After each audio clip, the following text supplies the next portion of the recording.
what is our trouble? That's what I want to know. Our trouble is Miss Damien. Miss Damien again. She's as pretty as a picture and as stubborn as a mule. But this time, there's a lot more involved than just her opinion.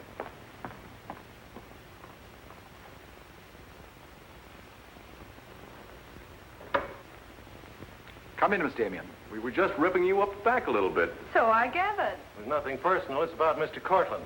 Cortland? Oh, yes. He runs a jewelry store. He owns Cortland and Company.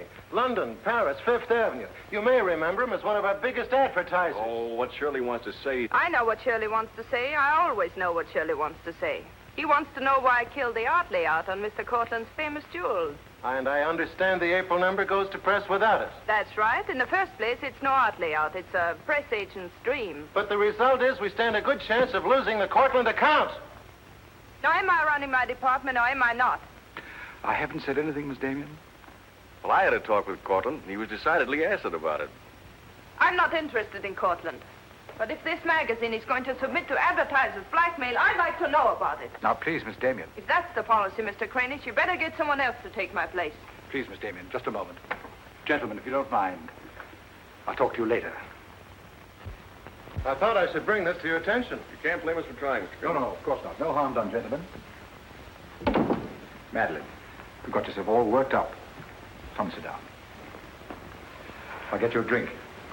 No, thanks. I don't want one. No? What is this private blackmail of yours? Threatening to quit in order to win an argument. Oh, I'd just as soon quit. I mean it. Now, tell me, what's happened? You're all wound up. What's bothering Oh, you? nothing's bothering me. You know I don't want you to quit. I won't go into my personal feelings, but you are the best art editor we've ever had. How's the insomnia? Oh, I found some new sleeping pills. Red ones this time. Red pills to put you to sleep. White pills to wake you up. Doesn't sound very sensible, my dear. What are you doing this evening? Dining with Freddie Fancher. Oh, Freddie again. Oh, I couldn't get out of it, Victor. We're using some of his drawings next month. But it'll be the last time, I promise. Madeleine, you're a bundle of lies. A very lovely bundle. Beautifully tied together. I'm trying to be honest, but you won't believe me, will you? No, my dear. Because I don't really think you believe yourself.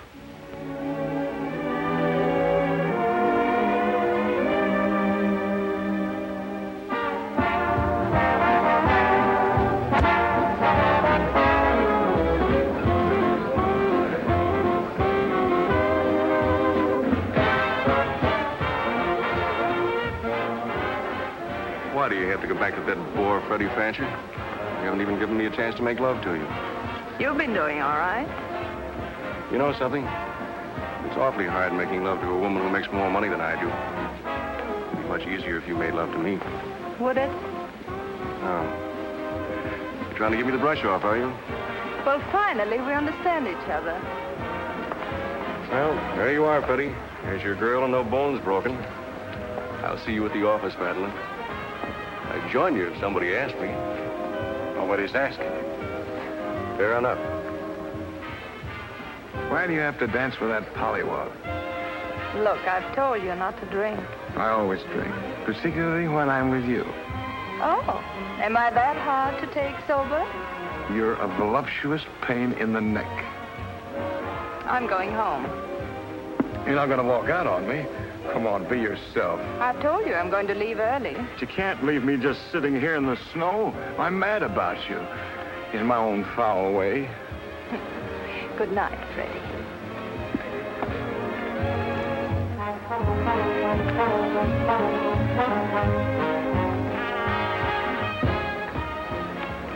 Any chance of getting a cab, Jim? I'll try, Miss Damien. Oh, Miss Damien, here's someone I know you're anxious to meet. Mr. Felix Cortland, one of our most prominent advertisers. How do you do, Miss Damien? How do you do? Mr. Garrett is the soul of tact, don't you think? He's just been telling me all about you. Oh, I hope he wasn't that blunt. Oh, you needn't worry. I always form my own conclusions. Can I give you a lift anywhere? My car's just outside. No, thank you. They're getting me a cab. Oh, I'm very sorry. I'm sorry, Miss Damien. There isn't a cab around. Oh, how long do you think it'll be? That's hard to say.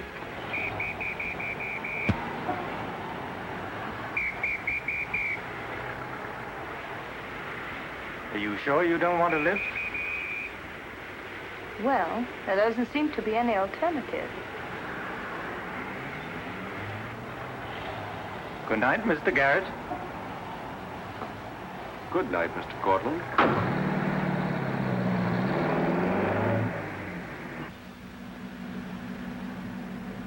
I wasn't very polite, was I?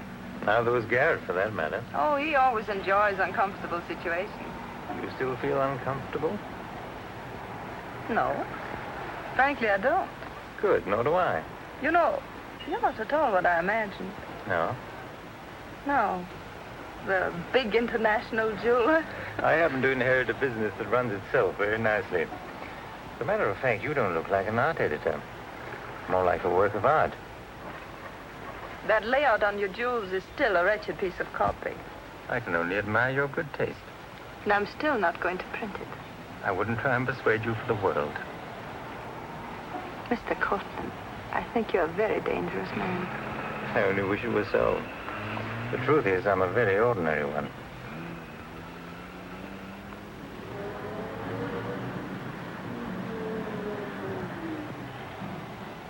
Oh, I'm sorry. I forgot to give you my address. It's my fault. I forgot to ask you.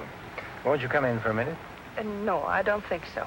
Oh, but you really must see those jewels you've been insulting. They're much handsomer than the photographs. I'll need you in about 15 minutes. But I said I wasn't coming in. Oh, yes, so you did.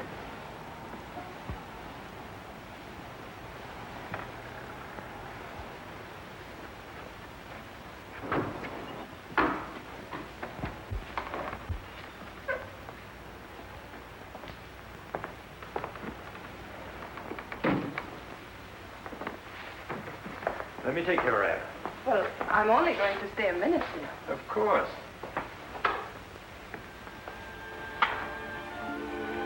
What a wonderful room. I've had this place a long time. In fact, I'm pretty disgustingly rich. Don't you find that rather pleasant? Oh, it's not so hard to take once you get the hang of it. I think I know all the troubles that come with money. And all the pleasures. Well, have you got me all figured out? Only what I see here. Good books, fine pictures. Wonder if you ever look at them. Oh, but I do. I'm a lonely bachelor, and I spend hours here all by myself poring over old manuscripts. You don't expect me to believe that, do you? Didn't my father paint that? Was Stephen Damien your father? Uh-huh. That's very interesting. Is it? I remember when he came here to paint that picture of my mother. Everybody was fascinated by him, especially Mother. Father ended by chasing him out of the house. I'm afraid that's the way it usually ended. My father was very much in love with life. That's a Hungarian custom, isn't it? Mm-hmm. Not exclusively Hungarian. Weren't you going to show me your jewels? Oh, yes, of course. I'd quite forgotten. That's the reason we came in here, wasn't it?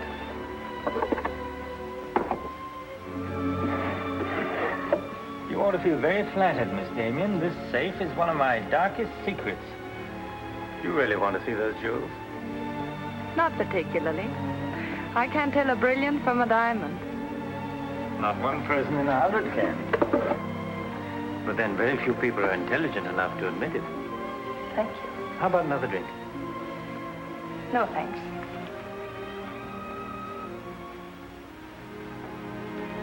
You know, you need relaxing. Lots of relaxing. I can hear your nerves snapping like rubber bands. I'm not nervous at all, see? You're a very curious mixture. A highly moral voice. That's not me, that's my mind. A man's mind, I'd say. Why not? I do a man's work. And desperate eyes. Eyes full of shadows. Insomnia does that. Does it?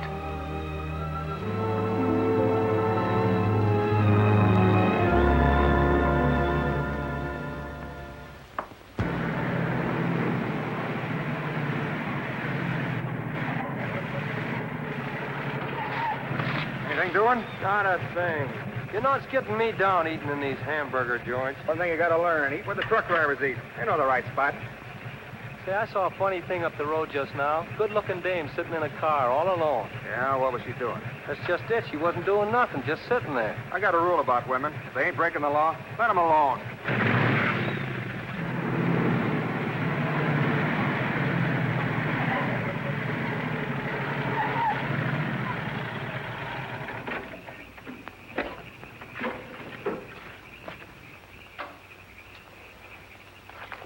Didn't mean to disturb you, miss. Just wanted to be sure everything was okay. Excuse me, lady, but are you sure you're all right?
How is she? Luckier than she deserves. I just checked on her up the road. She was acting kind of strange then. I'd better call that ambulance. I doubt if it's serious, and I'm as good a doctor as you'll find at this time of night. Let's take her inside.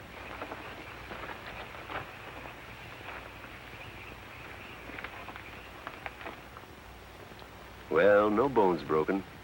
Bruises, that's all. I think you better rest here for the night. I'm a little surprised. You're a beautiful young woman. You've been in an accident. You haven't asked for a mirror. Perhaps that fits with the way you were driving tonight. Perhaps you find the idea of living not very attractive. Is that any of your business, Doctor? As a matter of fact, it is my business. I happen to be a psychiatrist. I don't need a psychiatrist. You won't mind if I disagree with you. Here's a beautiful young woman, apparently well-to-do, apparently in good physical condition, who just doesn't care what happens to her. This is interesting. Not altogether unusual, but interesting. Of course, there are the obvious deductions. It's my life, Doctor, and I prefer to run it myself. And you don't want anyone to see inside it. Perhaps you don't even want to take a look yourself. Many women haven't the courage to face themselves, so they look for escape in one excitement after another. Half my patients are like that. But I'm not one of your patients. If you tell me how much I owe you, I'll be going back to town now. Very well. I'll drive you to the station.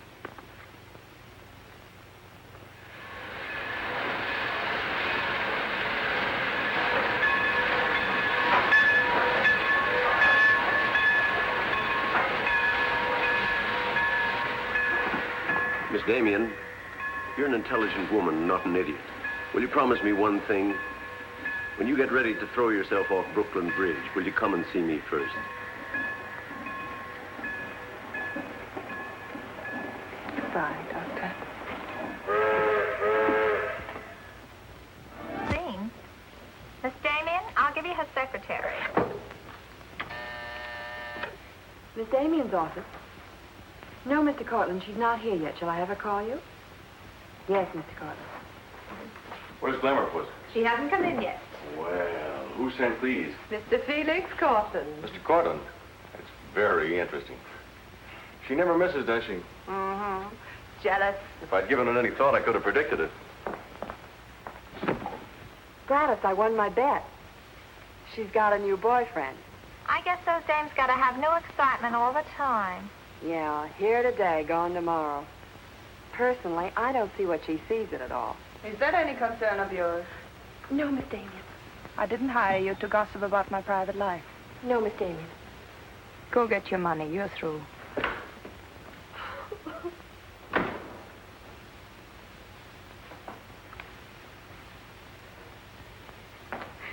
Damien, come in yet? What's the matter, sweetheart? Miss Damien fired me. Fired you? What for? He heard me talking about Mr. Cortland. Cortland, eh? Don't you worry, baby. I'll fix that. Understand you fired June. That's right. What's the idea? I don't like people to gossip about me. You don't, eh? No, I don't. Well, it's pretty late to be thinking about a thing like that, and it's a rotten trick to take it out on your secretary. Get out of here. You don't think your life is a secret, do you? Boys were betting 8-5 this morning that the Cortland layout would be in the next issue. You're disgusting. Madeleine, why don't you get wise to yourself? Everybody else is. One romance after another. That's your whole life, and you adore it. Get out. You try to dress it up with pretty words, but you don't fool anybody. They know what you are, and you'll never change. Get out! You don't care because it's too much fun.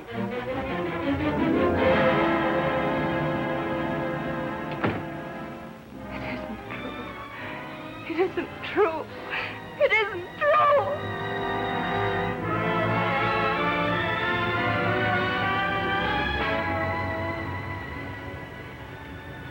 I'm a little surprised. Here's a beautiful woman who just doesn't care what happens to her.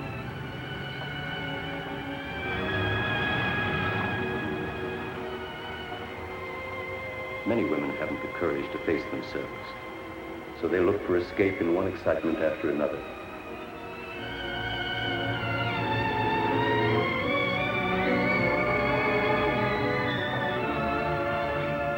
Perhaps you find the idea of living not very attractive. Lady, if you want to kill yourself, why don't you try the fridge?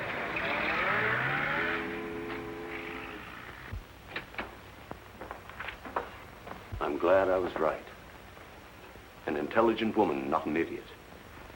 Sit down here. That's it. Now, if you feel like talking, just go ahead and talk.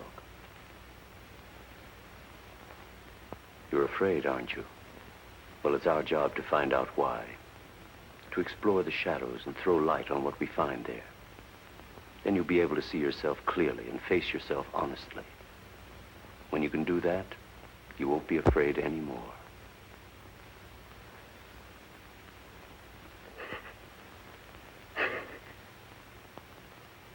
I was living with my father. Mother had left him before we came to America. I was 10. And to me, the way he lived seemed romantic and wonderful.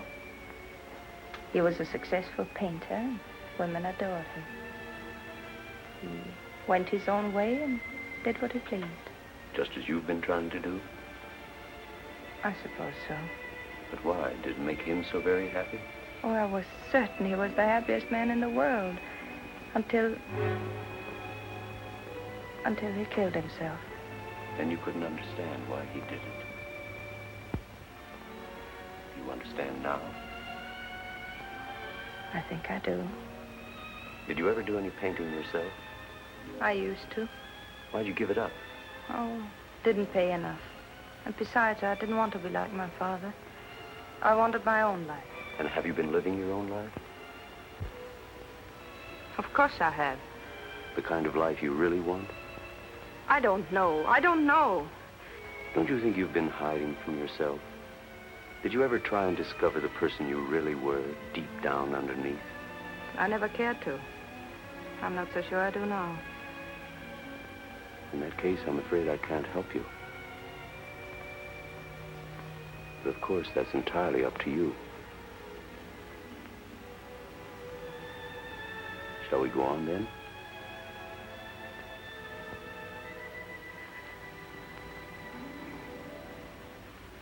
I was doing what I wanted to do.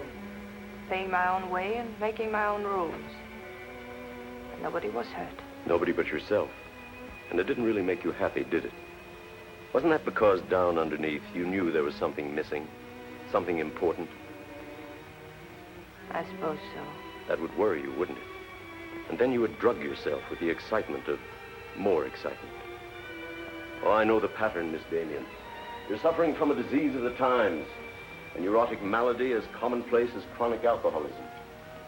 Suppose for a moment that you were an alcoholic. They're much the same, you know. Unsure of themselves underneath and seeking reassurance from new excitement. Instead of getting at the cause, the drunkard solves his problem by taking another drink. This, of course, is no solution. And eventually we find him sprawled hopelessly at a bar, without the strength or even the desire to save himself. I can't go on with this. You're not helping me. You're insulting me. You've been insulting yourself, Miss Damien. Insulting your body and insulting your soul. Your life hasn't been gay and glamorous at all. It's just been muddled and senseless. You know that now. And if you really want to change it, you can start right away. Now it's up to you.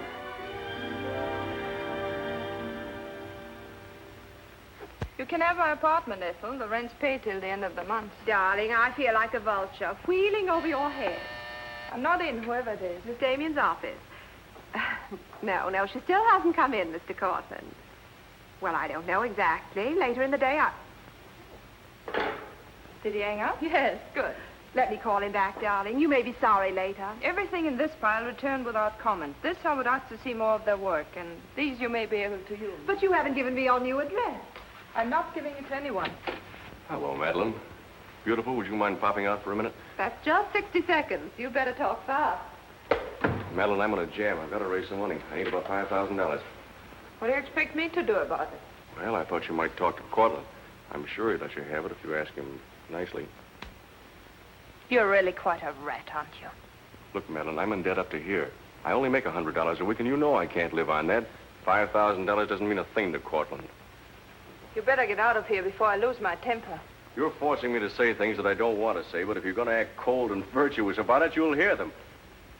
Suppose I tell Cranish. Tell him what? About Cortland. You know, you've got a very nice job here, but you won't have it very long if I tell Cranish. I don't want to tell him, but... What's so funny? As a blackmailer, you are pitiful. Go on, tell him. Tell him what a rat I am, and you are, and he is. Go on, use my phone if you want, and my desk, and my office. I'm through with all of them.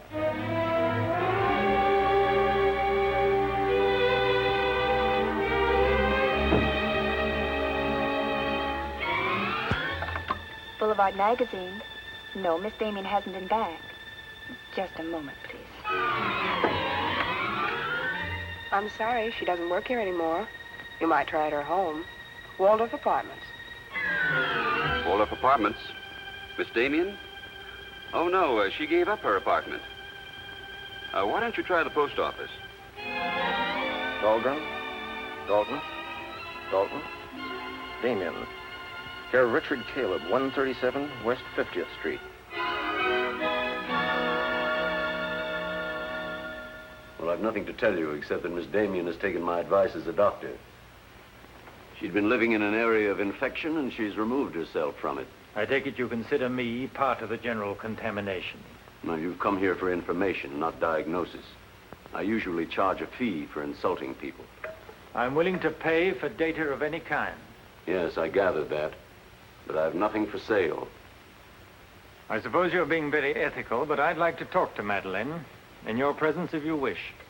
Miss Damien is living under a different name in a different world. She told me to tell you, if you inquired, that she was busy growing a new soul. Now, would you please keep off the grass? Goodbye, Mr. Cortland. Bye, Doctor. Doesn't it ever worry you, playing the almighty in this fashion? Not particularly. I'm used to it.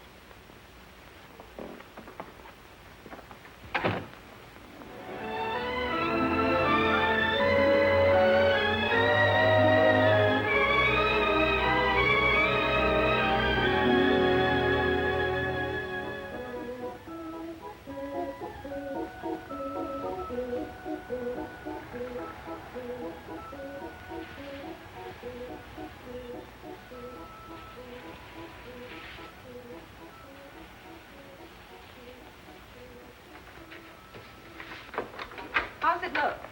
It's better than torn wallpaper. So you think I've talent, then? Well, you'll do better after you get the hang of it. I only hope the new tenant will like it. Well, he seems awful particular. He's a floor walker at Macy's. Oh. Well, you can always give it back to me. You'll never sell it, you know. Take my advice and try something more cheerful. You know, like flowers and butterflies. I'll do that. Thank you, Mrs. Geiger.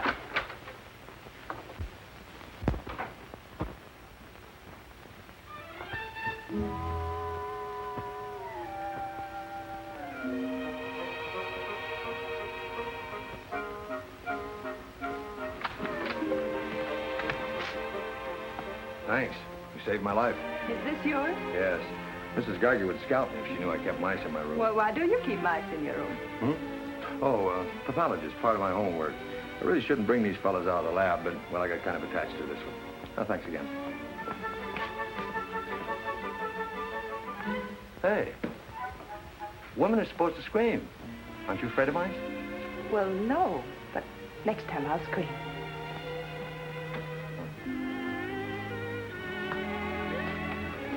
Good afternoon, Miss Green. Hello, how's the work going? Oh, all right. You bet.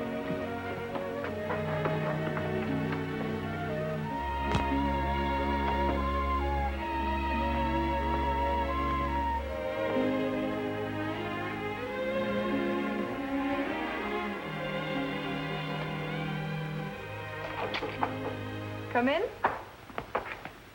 Hello. Hello. So you're an artist, aren't you? Well, I don't know. Oh, Mrs. Geiger said yesterday that you were. She's an authority if I ever saw one. I was wondering, could you do a job for me? Want your portrait painted? For me? Oh, no. No, nothing like that. I'm doing some research, and it has to be illustrated. Oh, what do you want me to draw? Nothing fancy, just blood cells and things. Sounds fascinating. Oh, it is, really. You see, it's a lot like... Oh, no, you'd be surprised. It really is fascinating once you get in it. Of course, I'm on a fellowship, and I couldn't pay you very much. Matter of fact, I couldn't pay anything till the first of the month. That'll be all right. Oh, fine. Swell. It's all settled then. I'll see you at my place about 6 o'clock. Oh, but couldn't I... Oh, sure you can. I just live downstairs. You know, the mousetrap. Oh, by the way, my name is Cousins. Mine is Dixon. Very glad to know you, Miss Dixon.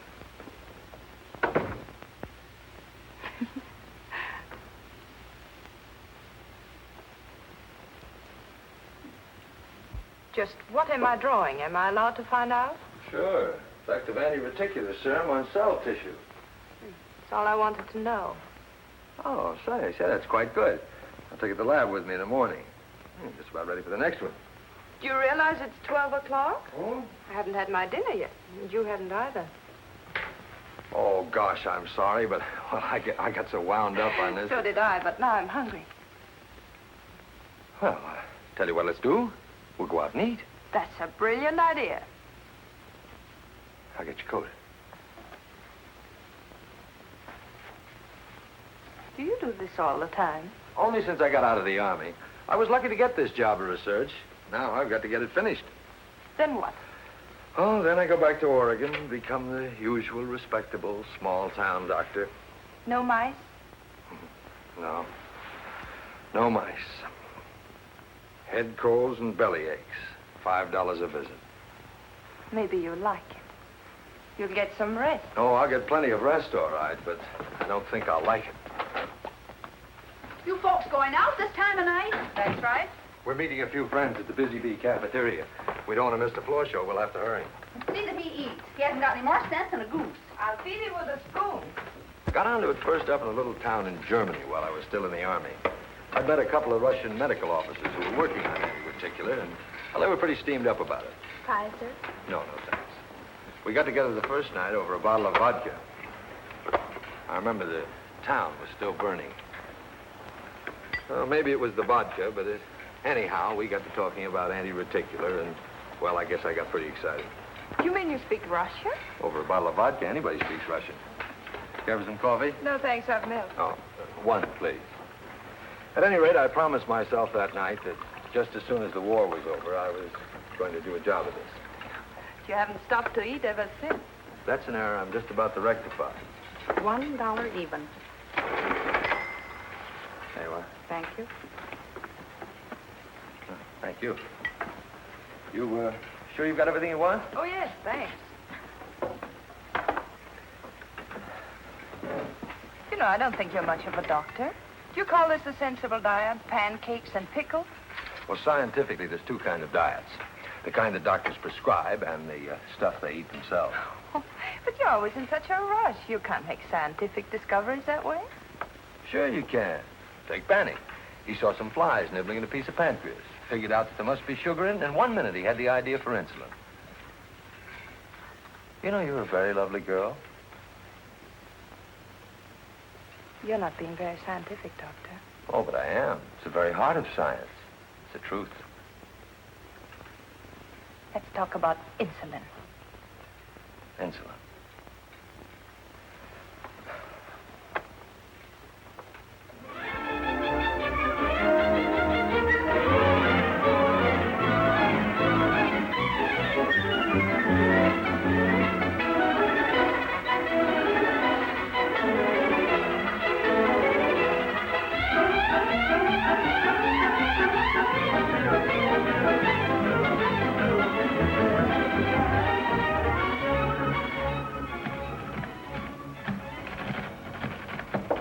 Come in. Hello. Hello. Say, did you buy these new manuscript covers? Yes, are they all right? Oh, sure, they're fine. How much they cost? Oh, nothing at all. Something like 20 cents. Oh, nothing at all, huh? You know you can buy a pair of good mice for 20 cents? David, I have some wonderful news. I just sold a picture. No fooling. Who bought it? The floor walker downstairs. He said it's almost as good as a photograph. Well, the man has great taste. Oh, I think it's wonderful. I'm proud of you. And I'm a little proud of myself, too. David Cousins on anti-reticular. Oh, David, it looks fine. It's important, isn't it? I mean, not just to you, but really important. Well, it won't cure all the ills of man or beast, but... Yes. Yes, I think it may be important. And I also think that I better hand it in before I start changing it again. Like to come along? Oh, could I? Well, sure. Why not? I think you've been drawing blood cells long enough. It's time now for you to meet one of them face to face.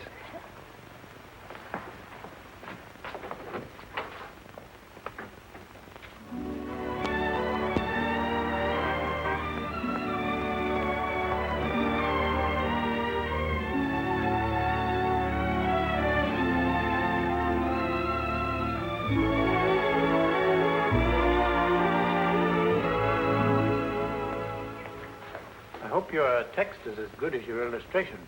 I hope so, too, sir.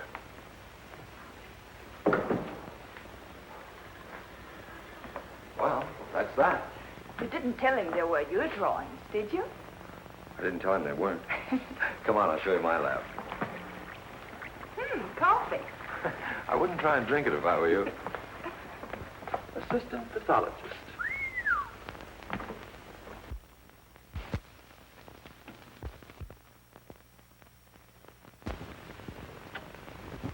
Well, this is me. How do you like it? Oh, I think it's wonderful. But how do you find anything in this place? Been here for 6 months and I haven't lost anything yet. Doesn't matter anyway. If the boss okays my research, I'll be out of here in a week.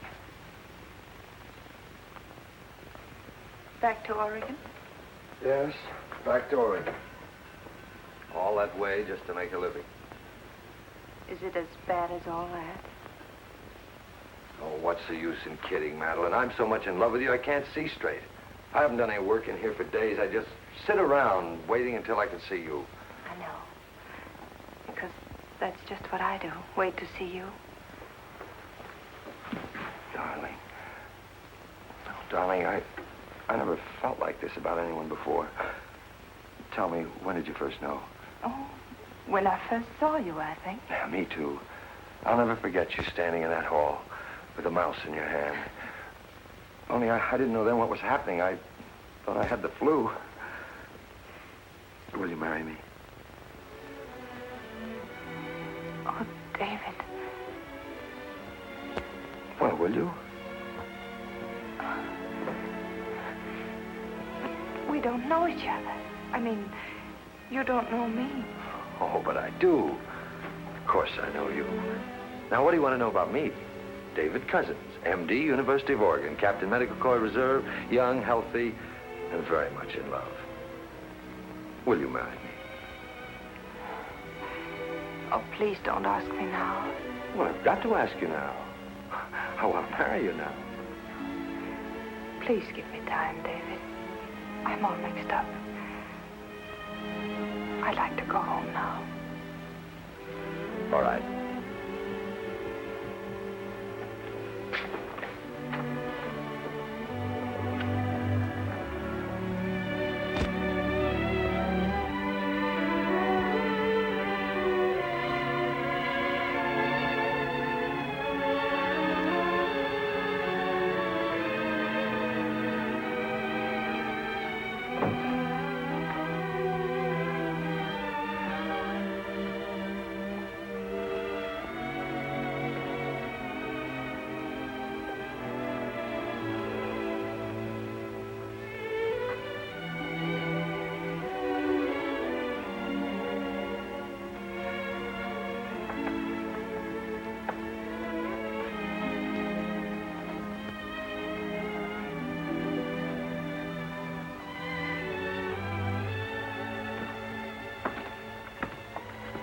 Madeleine. You haven't answered a rather important question I asked you. I can't say no, because I wouldn't mean it. Darling.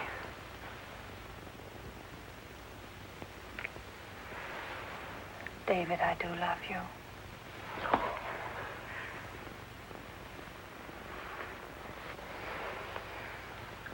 Good night, darling. Good night.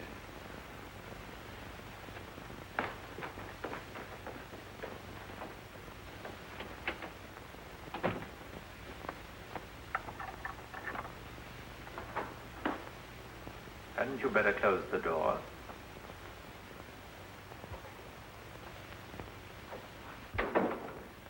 A gentleman I hired provided me with your new address and the proper keys. Suppose someone had seen you. You wouldn't have cared, would you? I didn't think it mattered. You see, I expected to find you wretched and lonely, grappling with your complexes. Rather naive of me. Will you please go? Of course I'll go. But before I do, wouldn't you like to tell me about him? Why? I'm in love. Now, laugh if you want. I don't feel like laughing. I've always wondered if it were possible for people like you and me. And you think you've really got it? Love eternal, the fireside, the slippers, the whole thing? Yes, the whole thing. I'm very glad for you. And I think I'm a little sad for myself. You haven't told him, have you? Told him what? Well, about me, for instance. Why should I tell him? You're absolutely right. You shouldn't. Men prefer to keep their illusions, don't they? Please go. If you ever need me, you'll let me know, won't you? And don't call the past too many names.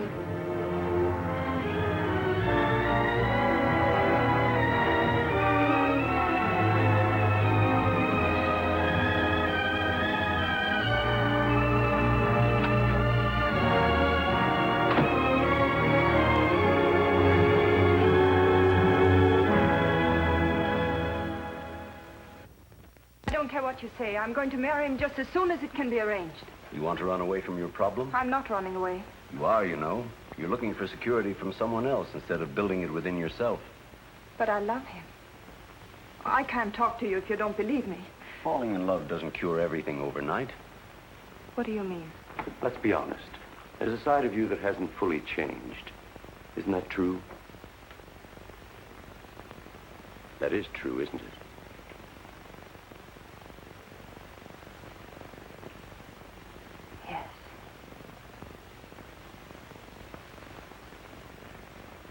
Have you still not told David about yourself?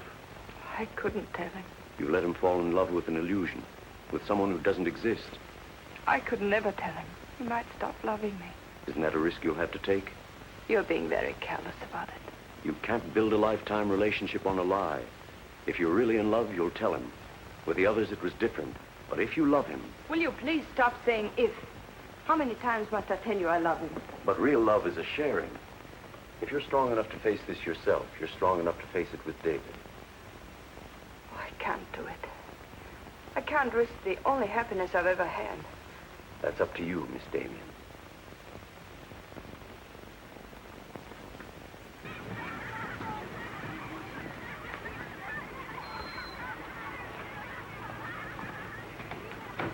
Hi. Hello, darling. You're home early, aren't you? Well, I didn't get fired, if that's what you mean. Dr. Lutz read my paper. Really? What did he say? Well, he liked it. Oh, David, that's wonderful. The only trouble is he thinks it's so important he wants me to go to Chicago and read it before the convention. Oh, David, no. Well, that's not my idea. I don't want to go. Well, when will you have to leave? Tonight. Got to catch the 8 o'clock plane. And when will you come back? Oh, I don't know. A few days. But I tell you what. As soon as I get back, let's get married. You can get a license in 3 days, and it only takes 15 minutes to get married. You still want to marry me, don't you?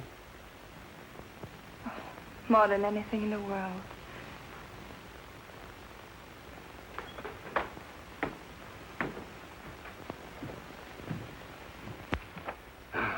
You know, I'm going to feel kind of silly at that convention. Of course, it's a great honor and all that, but you realize that I'll be talking before some of the biggest men in the field?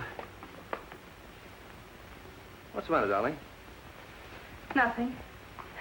I was just thinking how I'd feel if you didn't love me. Oh, don't be silly.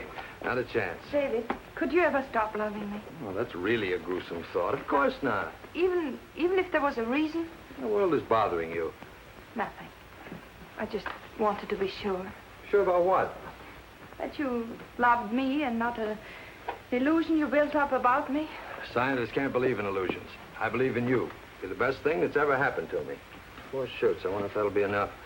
Come to think of it, it'll have to be. That's all I've got. Socks? Well, that just about does it. Madeline, was there something special on your mind? Something that you wanted to tell me? Just that I love you, that's all.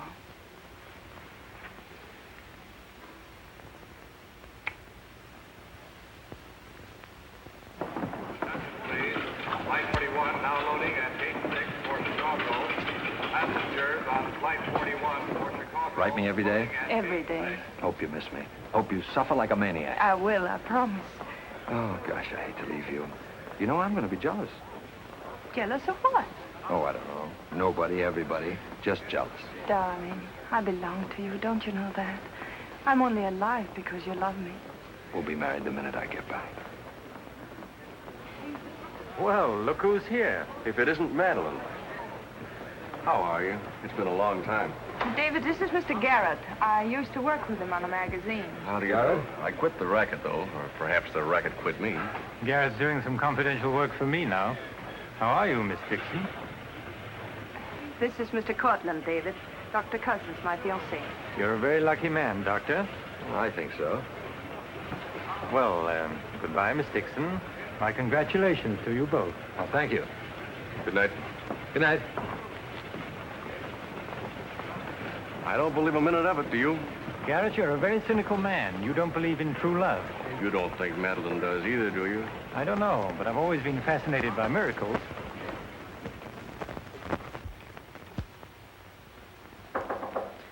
Come in. Telegram for you, Miss Dixon. I thought I'd bring it up myself. I thought it might be important. Bad news? He won't be back till Friday. That's men for you. You never can count on them. Oh, I forgot.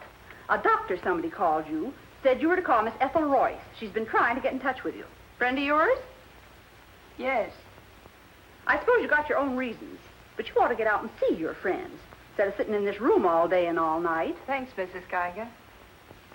None of my business, mind you.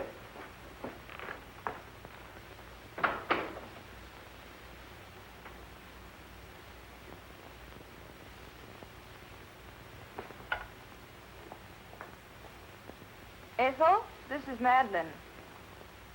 Madeline. Darling, but this is really a voice from the dead. I pestered that doctor of yours for hours. I just have to talk to you. Well, what about? Will you remember that art supplement, the one you started? Well, I do need your help, dear. I'm in an awful mess. Sorry, dear. I'll never come into that office again as long as I live. Oh, but I wouldn't ask you to do that. Just meet me somewhere. It'll only take an hour, I promise. Well, if it's just the two of us. All right. I'll be there at 5. Oh, so relieved. We were really desperate. Wonderful. I'm just dying to see you. Bye, dear. She'll do it. Good. Wonderful thing, professional pride. It never dies. How'd you sound? Awful. What do you expect? Too bad. Victor, I don't want you to be there. Wouldn't think of spoiling your reunion, my dear. I don't trust Madeline, doctor or no doctor. Nor you either, my sweet.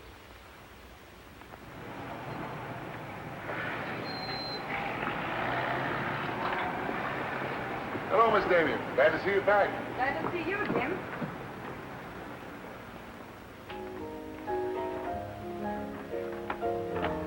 Hello, Luigi. Is Miss Royce here? She just came in, Miss Damien.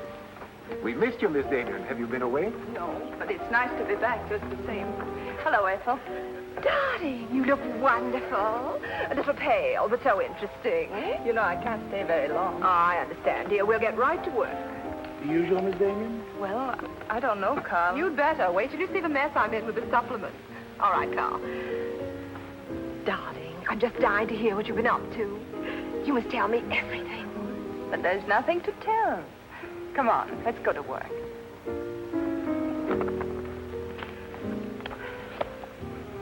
You're just marvelous, my dear. You made the whole project seem utterly simple and practical. Not for me, please. Darling, you used to be able to drink 10 in a row. I'm out of training. No one would know it, my dear. You seem just like the old Madeleine again. It's the surroundings.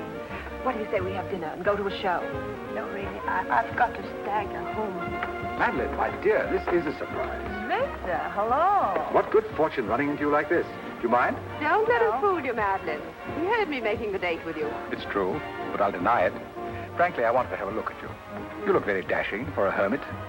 Thank you. We've all missed you desperately, haven't we, Ethel? As though our little hearts would break. What about a drink with your old boss? I Please. had enough. 3 of whatever it is. I've got all the data we need on the supplement. Good. What about the data on Madeline? No data. Now, if you'll excuse me, I You really can't have go to- now. Look who you'll run into.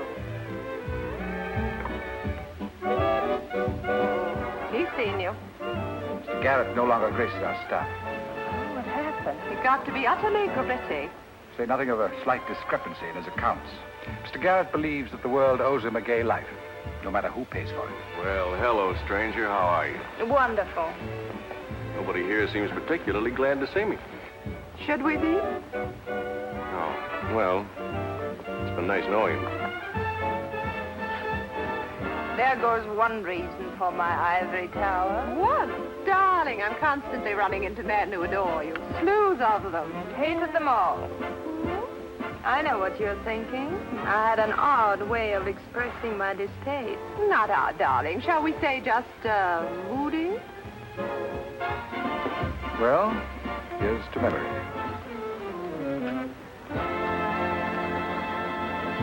May I speak to Mr. Cortland, please? Just a moment, sir.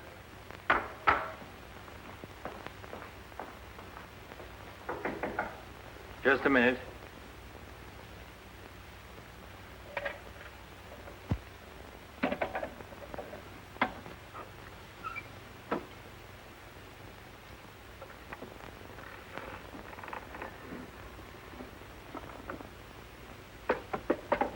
Come in. Mr. Garrett on the phone, sir. All right. Hello, Garrett. I have some interesting news. Do you know who's here? Madeline. How considerate of you to call. By the way, I've just been through the stones in my safe, and one's missing.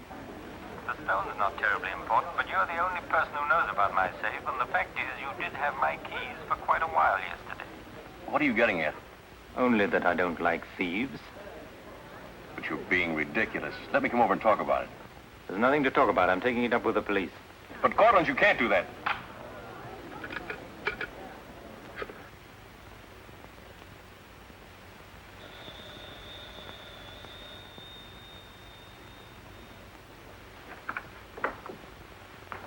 Mr. Garrett again, sir. Tell him I've gone out. I'm sorry, Mr. Cortland has just left.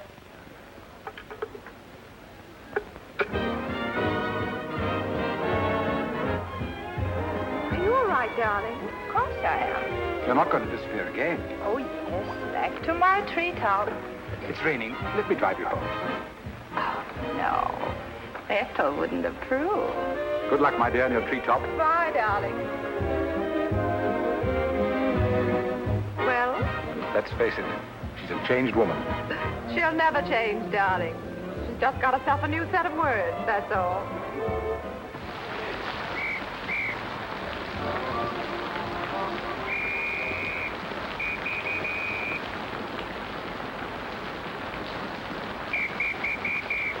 Madeline.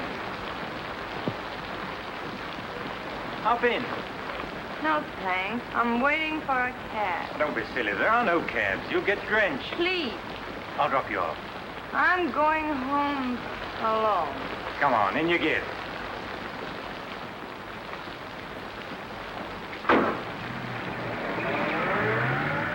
I hope you didn't get too wet.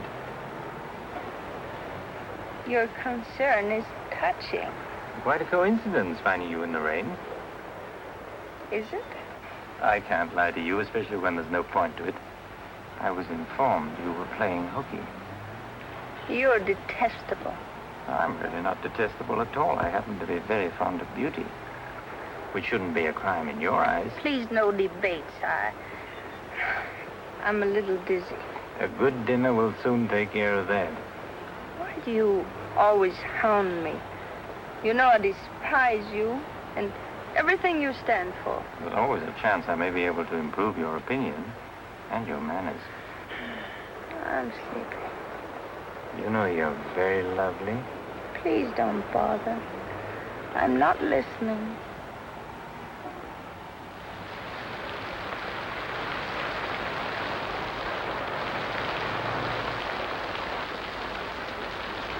Where are we? Don't you remember you visited here once upon a time? You're foul. You said you were taking me home. You forgot to mention the subject. A significant omission, as your friend Freud would say. Come on, I'm getting soaked. That launch you. I'm going home. Right after dinner. Think how wonderful you'll feel when you slap my face.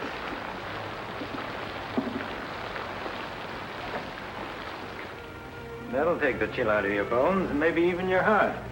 Still cold? Oh, no. It's quite warm in here. Cigarette? Thanks. Very warm. Light?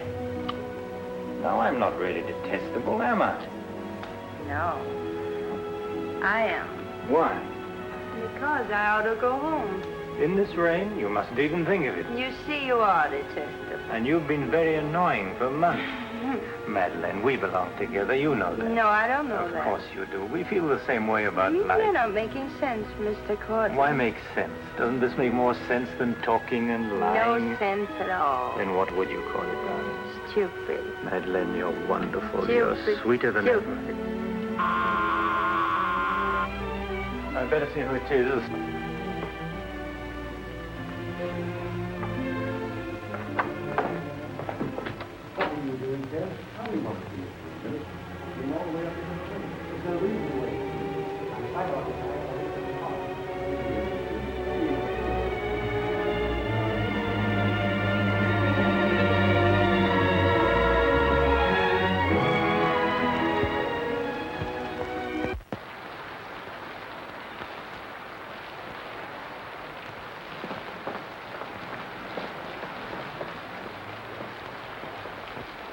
But I tell you, I'm going to raise the money. I'll pay you, honestly. I don't like dealing with thieves. That's a job for the police. You swear out a warrant, you'll never get a dime. Look, I didn't sell it. I just had to have some money temporarily. Here's the pawn ticket. I'm not interested in pawn tickets. Good night, But, Cortland, you've got to give me a chance. I said good night.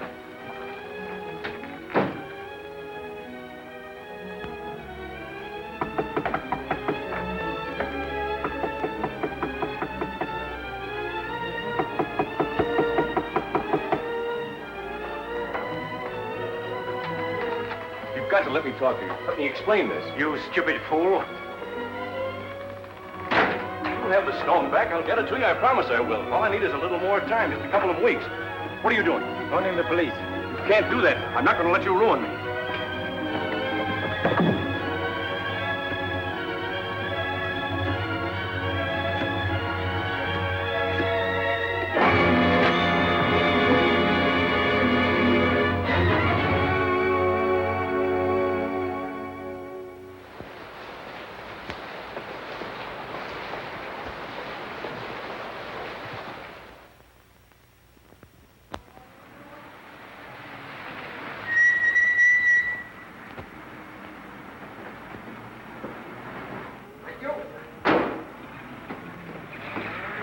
You're looking very lovely this morning, Mrs. Geiger. You wasn't expected back until Friday. That's what I like. A cheery welcome home.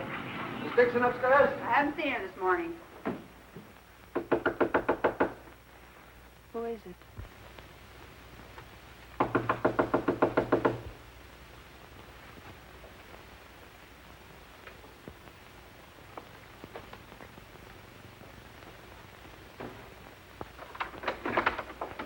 Hi.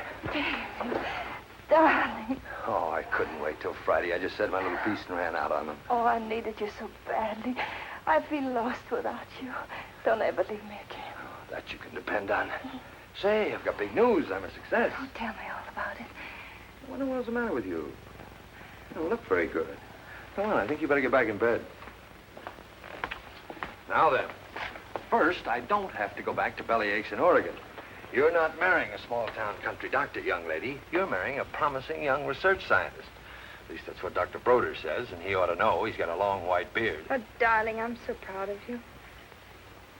I think I'll take your temperature. Gee, I wish you could have been there. When I finished reading my paper, they all got together and offered me my own laboratory in California. I still can't believe it. There it is, right in the paper. You'll find it on the bottom of page 10.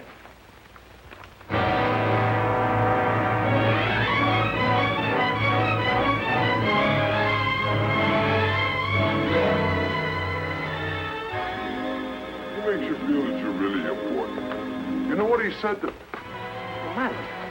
Madeline, what's the matter? Oh, darling, you're cold as ice. You've got a chill. You stay right here. I'll be back in a minute. Oh, don't go. Don't leave me. I'll only be a second. I want to get a hot water bottle and some more blankets.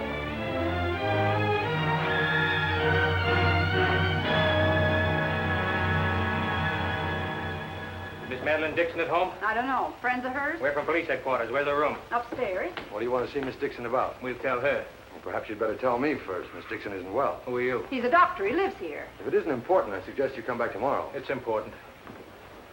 Could you get some extra blankets and a hot water bottle, please? You a friend of Miss Dixon's? Yes, what? Just asking. Well, what is it, an accident or something? I wouldn't call it an accident. I wish you'd cut out this mystery and tell me what it's all about. Okay, Doc, take it easy. Madeline, these men are from the police. They want to We'll take over from here, Doc. I'm Sergeant Patelli. This is Sergeant Beitler. You're a friend of Felix Cortland's, weren't you? Matter of fact, you were with him last night. No, I wasn't. Did you see Mr. Cortland any time yesterday? No, I didn't. Now, look, Miss Damien, we wouldn't be here asking questions unless we already knew most of the answers. Oh, wait a minute. Her name's not Damien. I think you've got the wrong party. I think maybe you've got the wrong party, Doc. The name happens to be Damien. This happens to be a case of murder. Take a look at that newspaper. I want to know what's going on in here. This is my house, and I've got to know. Sorry, madam. We'll talk to you later. As long as I've been here, there's never been police Take in her this and see house. what you can find out. lady. Come on. Now, Miss Damien, tell us what happened last night. What time did you leave Cortland's house? Oh, Dave. You and this guy, Cortland, were pretty sweet on each other, isn't that right? Oh, but it isn't. It isn't true. Now, according to the chauffeur, you got to Cortland's house at 6:45. What time did you leave? Oh, but I didn't go into the house. I met him by accident. David, don't look at me like that. How long have you known Miss Damien, Doc? Not very long, only a few months. Know that she was mixed up with this guy, Cortland? Oh, but it's a lie. David, it's a lie. Okay, so you didn't go into the house with Cortland? No, I didn't. He wanted me to come to the house, but I wouldn't do it. Oh, I didn't go into the house. I didn't, I tell you. Who you telling, me or the doc here? Did you get anything? She came in about 9. In a cab? No, she was walking in the rain. Landlady said she looked kind of wild-eyed. What about Cortland? He was here, all right. He visited her a couple of weeks ago. Get the date? Yeah, April 10th, around midnight. Anything else? The landlady thought that Cortland had a key to this place. She was kind of vague as to how he got it. I didn't give him a key. David, you can't believe that. I've got his key ring here. This one fits. He had a key, all right. But I didn't give it to him. Where are you going? Oh, David, don't leave me. I didn't kill him, I swear. I didn't kill him.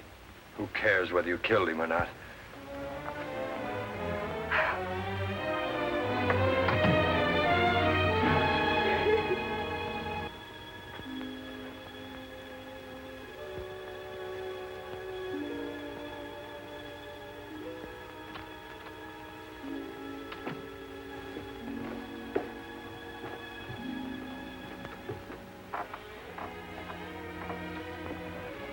Could I see him for just a minute? Well, it isn't regulations. Okay, 60 seconds. David, please listen to me. You lied to me. You've always lied to me. But I'm not lying now. I didn't want to go with him. He said he'd drive me home. And he made love to you, didn't he? Oh, don't deny it. Of course he made love to you. He had a key to your room. I should have told you many things. I tried to, but I just couldn't. If this thing were so innocent, you would have told me. When I said I was in love with you. When I asked you to marry me. I was afraid, David. I was afraid you wouldn't understand. You bet I wouldn't. Before I met you, I was horrible. But you changed all that. You made me sane and happy. Why keep on lying? You tried that upstairs and it didn't work. Look, I was in love with you. All right, I made a mistake. I thought you were something wonderful and you turned out to be something else. So let's just forget about it. The only thing that you can do for me is let me alone. I love you, David. I'll always love you.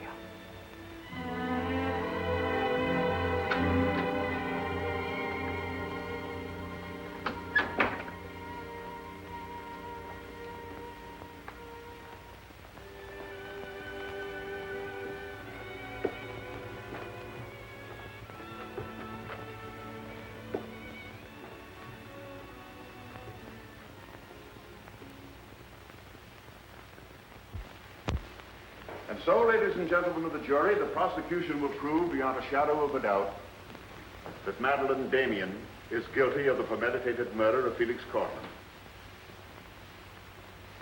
We will prove that she was in his apartment the night he was murdered. We will prove that her fingerprints are on the table lighter with which he was murdered.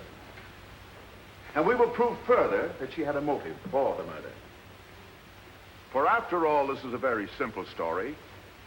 To one man, Dr. Cousins, she was a pure and noble woman. To the other, Felix Cortland, an irresponsible light of love. Too self-indulgent to be faithful to the man she wanted to marry. Too weak and lacking in character to break with Cortland. Her twisted soul was bent on a heartless deceit. To make one man believe what all others knew to be a lie. And when Cortland threatened to expose her, she went to his apartment to plead with him in the only way she knew. She embraced him. She made love to him. And when, in spite of that, he threatened to expose the lie that she was living, she silenced him forever. Ladies and gentlemen of the jury, the state asks you to find Madeleine Damien guilty. Guilty of murder in the first degree. On the night Mr. Cortland called on the defendant, did you let him into her apartment? I certainly did not. How did he get in then? He must have had a key of his own. The key of his own. Where was the defendant when he arrived? Out with the doctor, I suppose, pulling the wool over his eyes.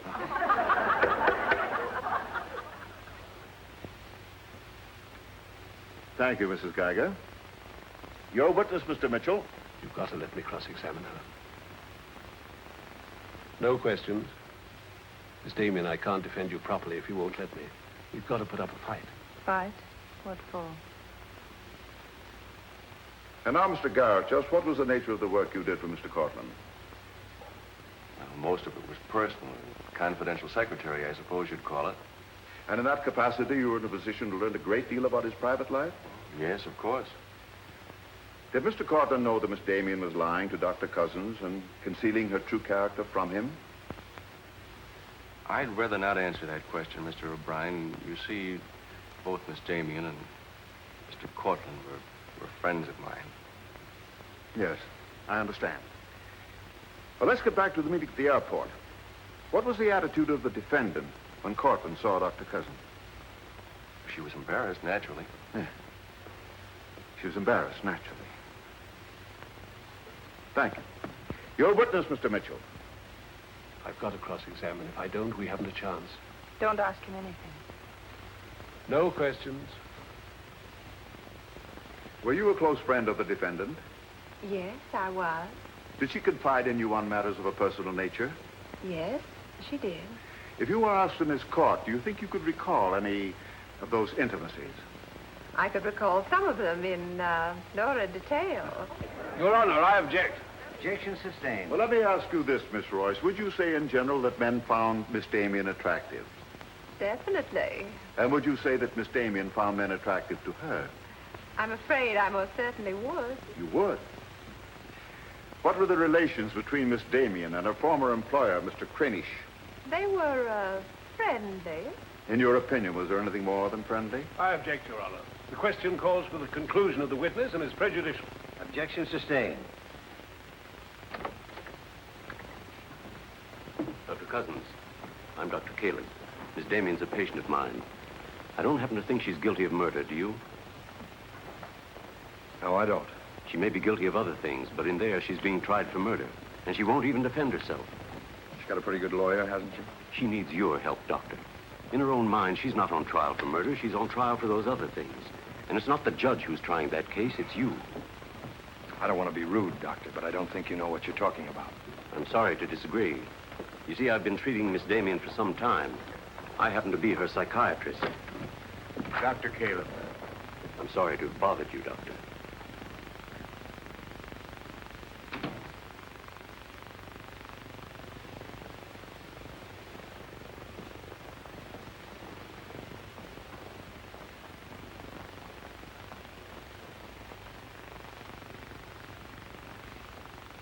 Your name, please?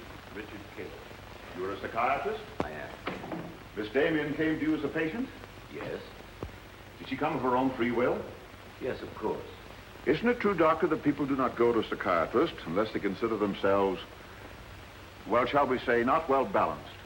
In general, that's correct. As a matter of fact, wasn't Miss Damien on the verge of committing suicide when she made her first visit to you? Your Honor, I object. Well, no matter. We'll prove that by other witnesses. However, is it not true that people who come to you as patients come with problems? Objection. Objection overruled. Well, Doctor? There'd be no point in their coming to me if they didn't have problems. So the defendant came to you with a problem. Do you mind telling us, Doctor, in your opinion, just what was Miss Damien's problem? That is a confidential matter between doctor and patient. I'm afraid I can't discuss it. Well, during the course of your treatment of Miss Damien, did you ever discuss her relationship with Dr. David Cousins? Yes, we did. Well, bearing in mind the fact that she's engaged to be married to Dr. Cousins, do you think she was as frank with him as she should have been? As a matter of fact, I urged her to tell him everything. And did she? Not to my knowledge. Well, why not, Doctor? Why didn't she? I'm afraid you'll have to ask Miss Damien about that. Did you ever meet Dr. Cousins? Yes, just a few minutes ago. Well, I'm sure you found him a reasonable, intelligent young man, and yet the defendant refused to confide in him. Having met Dr. Cousins, I think I can see why Miss Damien hesitated to confide in him. Do you mind telling us why? It's my impression that Dr. Cousins hasn't the capacity, either emotionally or intellectually, to understand a problem like Miss Damien's.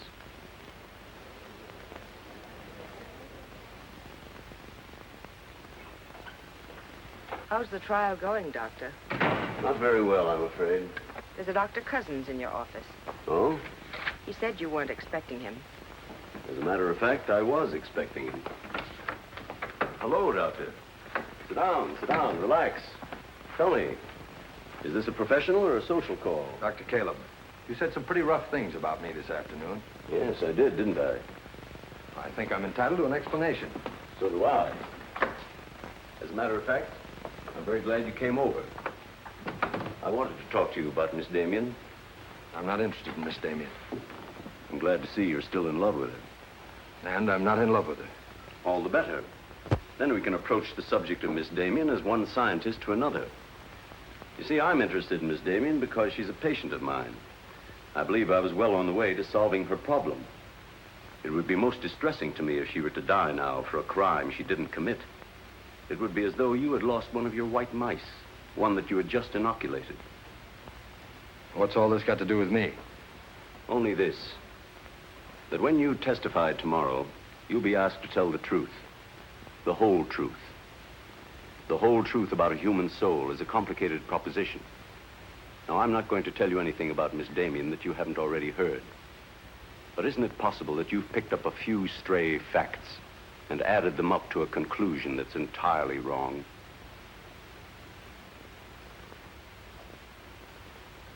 Won't you sit down, Doctor?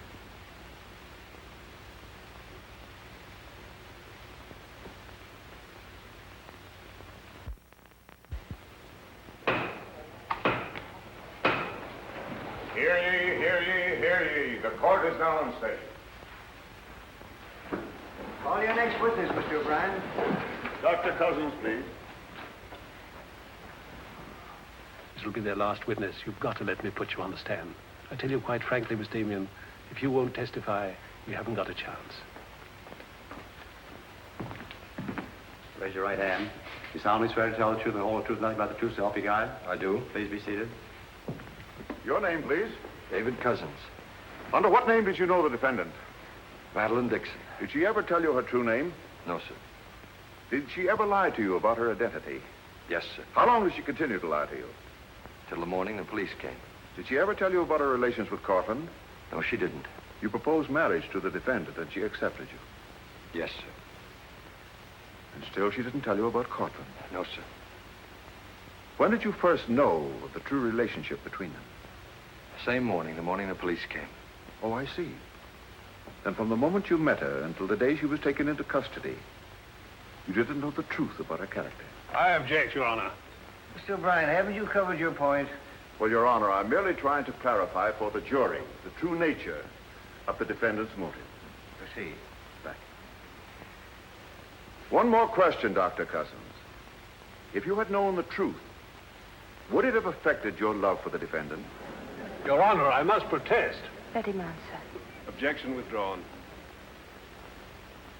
And now, Dr. Cousins, if you had known the truth, would it have affected your love for the defendant?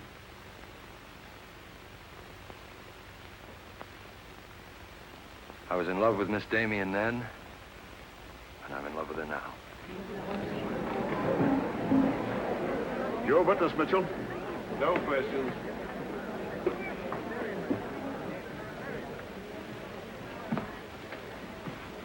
Did you really mean it? Yes, I really meant it. I can't believe it. Now will you let me put you on the stand?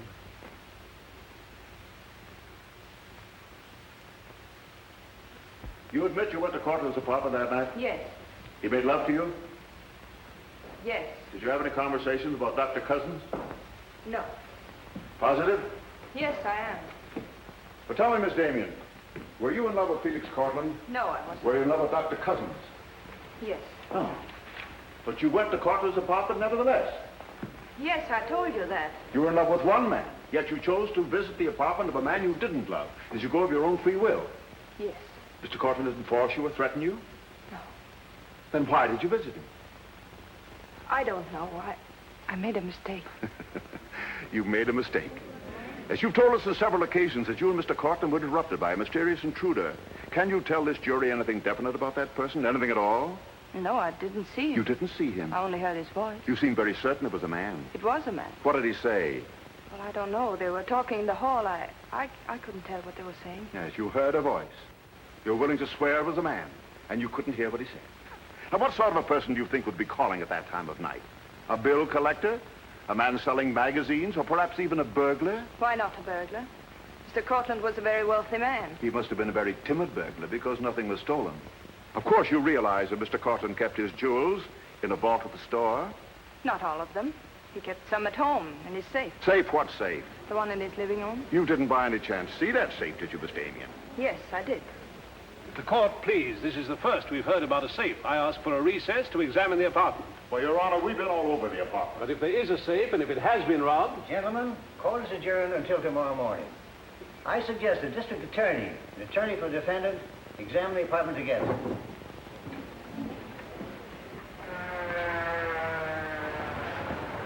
What about this safe, Mr. O'Brien? What safe? How about some pictures on the inside, Mr. O'Brien? You boys better wait outside. I may have a statement for you when I come out. Mr. O'Brien. Huh? Mind if I tag along? I don't know why you're sure. The fine witness you turned out to be. Couldn't help that, sir. All right, Garrett, where's the safe? Me, Mr. O'Brien? I don't know of any safe in here. I didn't think you did. If you want an unbiased opinion, I don't think there is a safe. Well, here's the learned counsel. Perhaps he knows.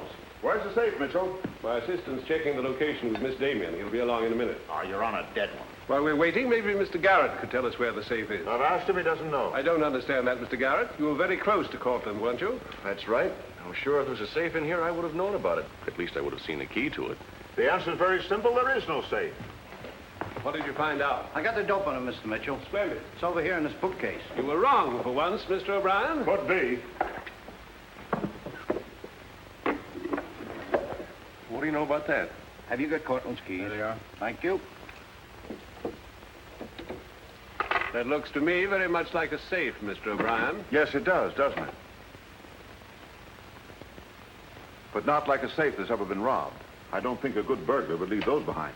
Well, I guess we're right back where we started from. Well, I've seen all I want. How about you, Mitchell? You win this round. Lock it up, sir. Yes, sir. See you in court, gentlemen. I give you a lift, Doctor? No, thanks. Sergeant, I have some papers here, Mr. Cortland, I'd like to put in order. Do you mind if I stay? It's all right with me. We're finished with the place.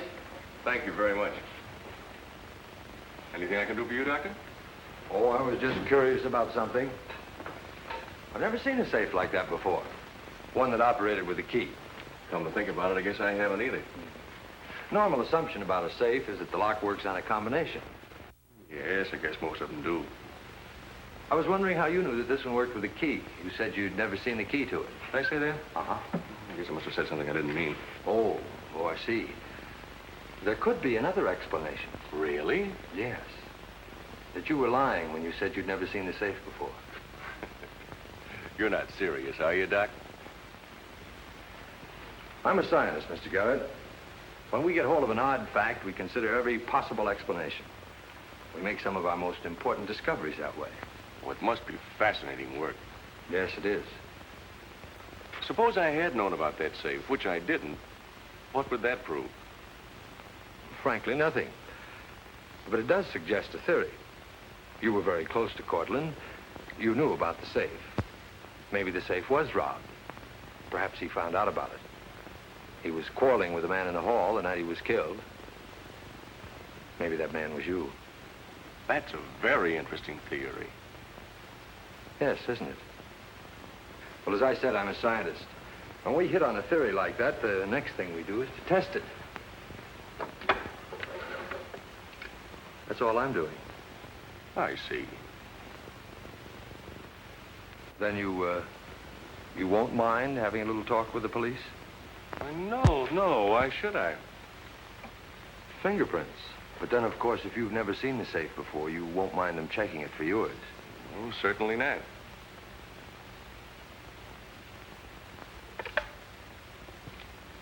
The number is Spring 73100.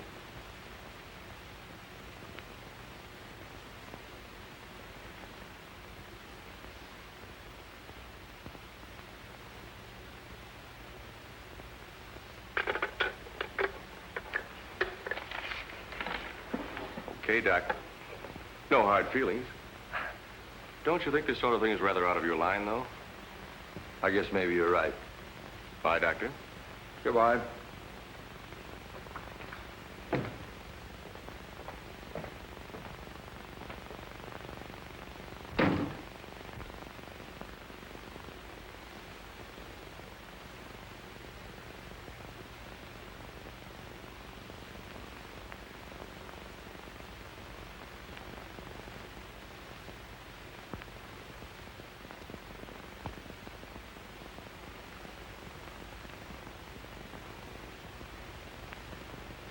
Spring 73100, wasn't it, Mr. Garrett?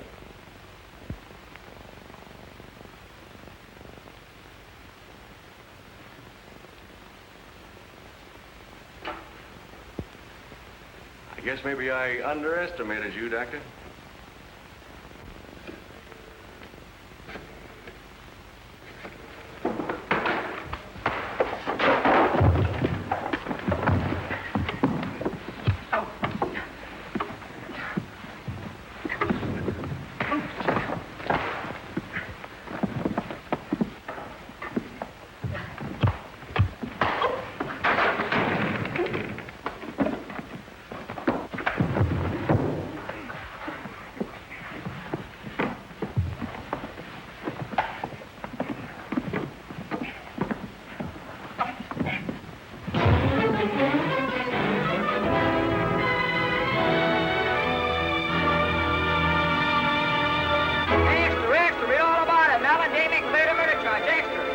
From the Associated Press newsroom. Bulletin. Madeleine Damien has been exonerated of the murder of Felix Cortland. Full confession by an ex-employee, Jack Garrett, is in the hands of the district attorney. It was a trial marked by many surprises. Notably, the beautiful defendant's startling disclosure of the jewel vault hidden in the apartment of the late diamond importer. So beautiful Madeleine Damien goes free, and Broadway is tipping its hat today to the young doctor who engaged the murderer in a battle royal. Miss Geiger, I've been looking for Miss Damien. Have you seen her? She's gone. She asked me to give you this. Gone? Well, where did she go? I couldn't get a word out of her, but I know she left for the airport more than an hour ago.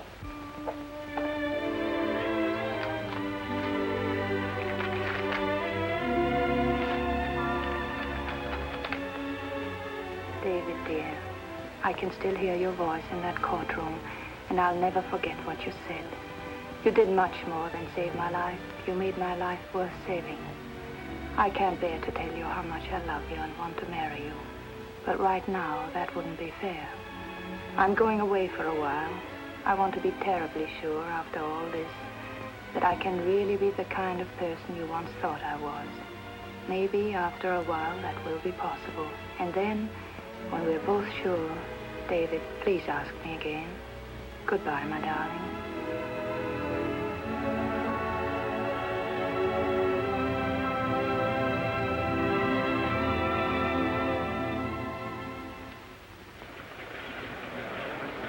Passengers on Flight 41 boarding at Gate 6. Will you try and see him once in a while? Of course. You see, I want to be sure of myself. I'm sure of you. Are you really? After what you've been through, I'm very sure. Goodbye.